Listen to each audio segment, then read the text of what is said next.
Hi guys, and welcome back to It's a Heart Thing. Today I'm actually going to be talking about giving from the overflow. And the book that I'm going to use today is actually going to be my own book. It's a Heart Thing, Life Lessons. This book is a collection of my blogs that I wrote over 8 years ago. So I have this website called heartthing.com. And on that website, I kind of go in and blog about just life lessons, things that I encounter day to day, and how they resonate with me. And this is one of those things that I wrote about, and it was back in 2012 when I wrote about this one. And it's on page 3. And once again, it's my book. It's a Heart Thing, Life Lessons. And the title of this blog is "What's in your cup you get to keep, and the overflow is for the cups of others." I remember going through the mental process to stop seeing my cup as half empty, but instead to see it as half full. This process took a lot of self-talk and mental discipline. However, with a half full cup, I still didn't feel full, totally full. How can I with a half full cup? So I decided to start seeing my cup as overflowing. What I discovered with this overflowing cup is that not only was I full, but I was able to allow the overflow to fall into the cups of others. Let your cup runneth over. So this process was quite interesting, because I remember years ago when everybody was talking about, okay, if you see your cup as half empty, you're pessimistic, and somehow you need to go in and try to change your thought process. Try to be more optimistic. Instead of looking at a cup, and I have one right here because I want to demonstrate this. Instead of looking at a cup as half empty, now you want to see this cup as half full. So now you're optimistic and you're feeling as if you're empowered.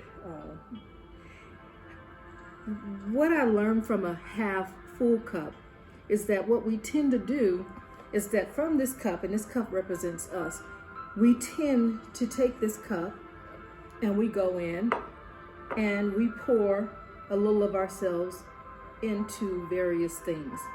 I myself, I'm from a big family, 6 siblings. I have 4 brothers and 2 sisters. And so during that time, second oldest, so I found myself always being involved in family events, always helping out with family situations. I also was doing community service.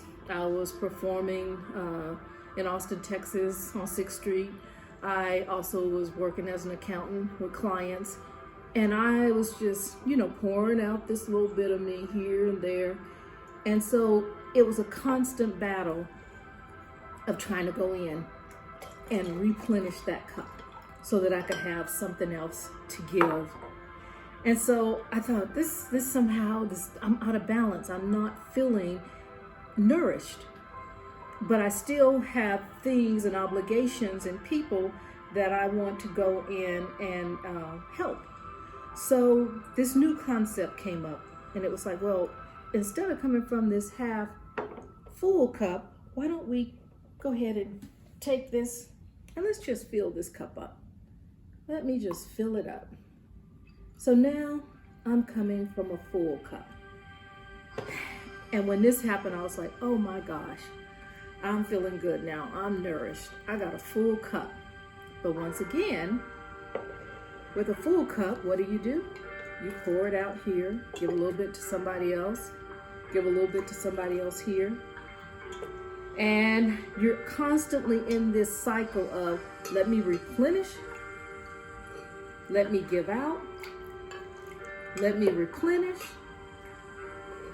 And it's a balancing act. So you're constantly trying to refill your cup up in order to be able to give to others. So one time I was visiting California, and I went to see Reverend Bernard Beckwith speak. And The name of his organization is Agape. And so I went to the Agape service, and I actually went to all three in one day. And I sat there, and he started to talk about the overflow, and I was so confused. I was like, what, the overflow? What is he speaking on? What is the overflow? And he started to talk about not allowing your cup to become depleted.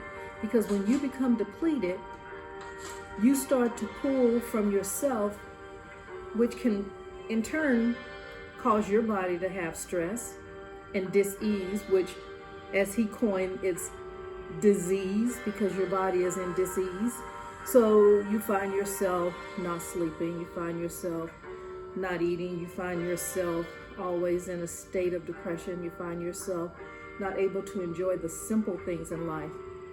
So once I went to his service and I listened to the overflow, and he talked about how you go in and replenish yourself. It's like, meditation, prayer, affirmations, laughing, just laughing, finding a good movie, a funny comedy to laugh, so that your heart and your body and spirit can just release, and just kind of allow yourself to find that balance.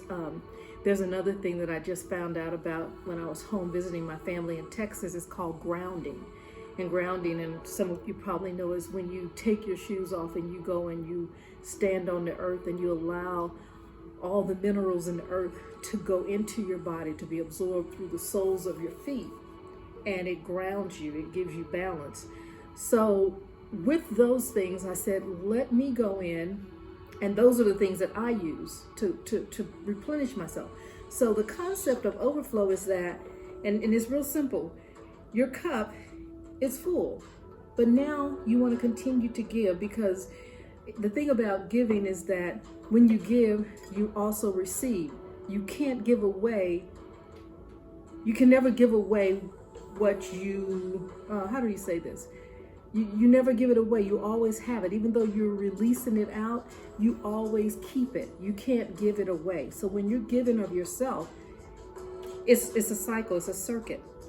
And I want to talk about that next time, about this whole giving and receiving and the flow, which is that universal flow, that connection, where you can't hold something, you can't hoard something, you got to be able to allow this cycle to flow through you. So here's the deal. With this overflow, as I'm giving of myself, well, right now I'm not. This is all me. Everything in this cup belongs to me. Now there's the overflow.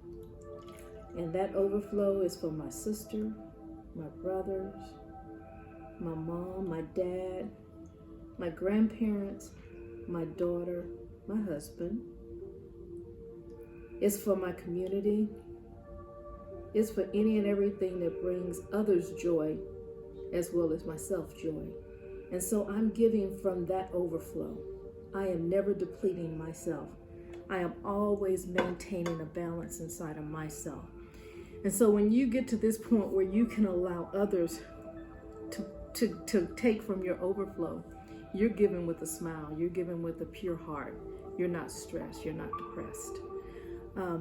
So if these words resonate with you, then please hit that subscribe button down there.